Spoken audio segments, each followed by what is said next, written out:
Let's start with movie of the week. Okay, so I don't know. I honestly don't know that it's going to be. I'm just guessing that it might be. Yes, so Simon is referring to the Latvian animation Flow, recently made history when it won the Oscar for Best Animated Feature, having also been nominated for Best International Feature. I think you saw it, as did I, Simon, because it was on it was part of the sort of BAFTA contenders. Part of the BAFTA screenings, yeah. Absolutely. So it is directed by, now, Gins Zilbalodis, and it is co-written with Matis Kaza. And the comparison that I'd make straight away is, do you remember Michael Dudok-Dewitt's The Red Turtle, which actually turns 10 next year, which is terrifying, which is a film that I loved. It's done entirely without dialogue, although the soundtrack is a huge part of the storytelling. It's about somebody shipwrecked on an island, and then a turtle washes up, and then the turtle sort of turns into a person, and it's this wonderful fable. So this is a magical realist, kind of almost hyper-realist in style story of a cat who we meet in a forest and who is caught up in a huge flood, which then engulfs the land. And the cat ends up in a boat with a dog.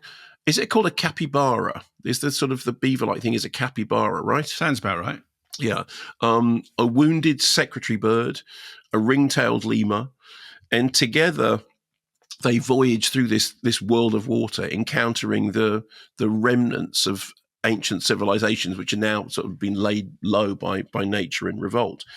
Apparently, in 2012, there was a short film called Aqua about a cat overcoming its fear of the ocean, and apparently the premise of Aqua served as the basis for Flow. Although, honestly, if you've seen Flow, that is really only a starting point. So, I mean, I know that you're a big fan of it, and I think there are things to discuss. The first thing is, at times, it's a bit like The Incredible Journey, mismatched animals on an incredible trek. At other times, it's like a melancholic philosophical meditation on life, the universe, and everything, and about our relationship with nature. And, there's a bit of Ozymandias in it, isn't there? Great civilizations rising and falling. And like the animals in the story, I think the film can be playful. It can also be deceptively profound. How would you describe the animation style? Because the way in which they move, it has an almost photoreal, like a kind of hyper real quality, doesn't it? Mm. Yes, and therefore I am going to run out of words here to describe it, because is it not that? Is it not? I guess it's not photorealist, but it's okay. I not being an animator. No, sure. I'm going to completely fail. But I mean, you kind of have to. I mean, just watch the trail if you can. But I'm going to need an animator to describe precisely. But after a while, in fact, like 2 minutes, they're real animals. Yes, exactly. You're not watching an animation. You're watching a real life drama. There's something about the way that they move, which is just absolutely uncannily real. The soundtrack plays a big part. I mean, I know they worked for a long time on the music and the soundtrack, and they used sort of actual recorded sounds to get the animal sounds right. The film it's rated U for very mild threat. And then it says threat and horror on the BBFC thing. So, I mean, it is for everyone, but it is also true that within that, in inverted commas, very mild threat, there is real drama. There is real sense of danger. There's the cat going overboard and being in the water. There's when the first wave comes, when the water first appears, you see these deer running away, and then the water comes. It's incredibly dramatic.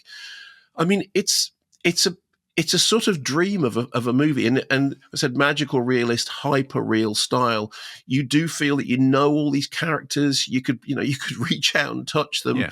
They're living 3-dimensional lives, and I mean, I thought it was genuinely magical. You were a fan, right? I think. What was the BBFC's phrase? They said very mild U threat? certificate for very mild threat.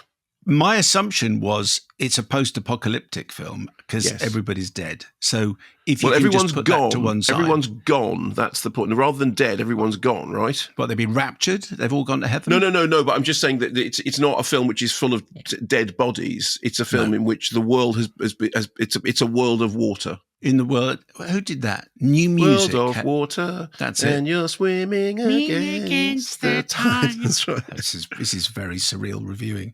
Anyway, yes, it is a world of water. Yes, I guess it is. So it's post-apocalyptic, but the world has kind of recovered itself, and everything is sweet and lovely because there are no people to spoil it. So it's an animal adventure that takes place. But I think it's absolutely beautiful and completely captivating and thrilling. And moving and poetic, right? It's like it is like a film poem, like a tone poem, and it's captivating, and it's one of those classic examples of a U certificate film in which U really does mean universal. It is for everyone. Kids can watch it, and just because it's very mild threat, that doesn't mean there aren't things in it which aren't affecting and aren't sad. I mean, the sequence in which the bird stands up for the cat and then suffers the consequences is quite brutal, in the same way as a film like Ken Loach's Kes, which was a U when it first came out, is quite brutal. But it's poetry. It is pure cinematic poetry, and I think it's interesting that both you and I are struggling to describe the visuals, and your solution was right. Watch the trailer; it's like that. Yes, exactly.